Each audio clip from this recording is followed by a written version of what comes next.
நீங்கள் கேட்டுக்கொண்டிருப்பது நுட்பம் இணைய இதழின் நுட்பம் பாட்காஸ்ட். கவிதைகள் ரவி அல்லது வாசிப்பது லாசாப்பா. தலைப்பு: தேகத்திரி பொருத்தி.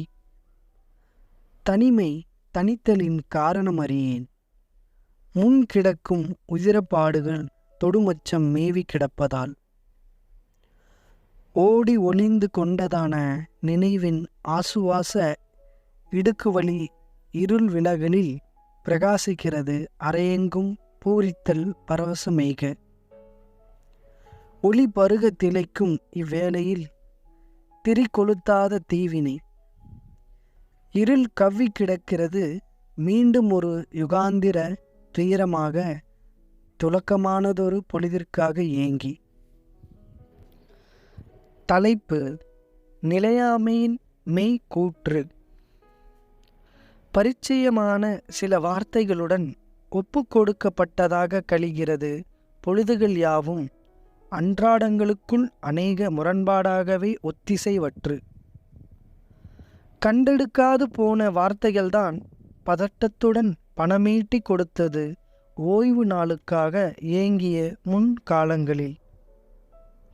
களைப்பாறுதலின் கருந்துளை ஒவ்வாமை பெருந்தொற்றை விட பேரவதியை கூட்டுகிறது வணிக சொற்களில் வாழ்வை மாற்ற இம்சித்து. நிலையாமையின் நீட்சியாக நகர்தல் சுகத்தில் லயத்த மனம் தருண சூழலை தவிர்க்க நினைக்கிறது நேருணர்வில் நிலை கொள்ளாமல் புற அரவமெய்தி. சிதிலங்களில் சிக்கி நித்திலமெடுக்கும் மெனக்கெடலில் பாய்மரப்படகாக பயணிக்கிறது வாழ்க்கை ஓதையின் போக்கில் கரைக்கான தத்தளித்து.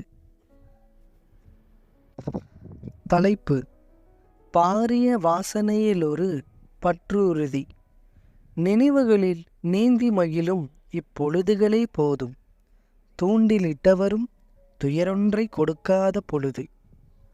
ஆயாசம் கூடி அலுப்புகள் மிகைக்கும் வேளையில் அமர்ந்திருந்த இடங்கள் போதும். அம்மலர்கள் அதே வாசனையில் சுகந்தமிடுவதால்.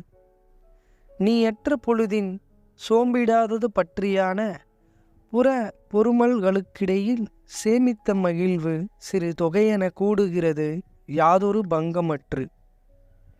இவ்வாறான பொழுதில் ஒன்றில்தான் உன்னையும் கடந்ததொரு சொர்க்கமாக வாய்த்தது. பிறகான வாழ்வு சிறக்க தோழமையான துணை ஒன்று தகர்ப்பமைப்பில் துளிர்த்து.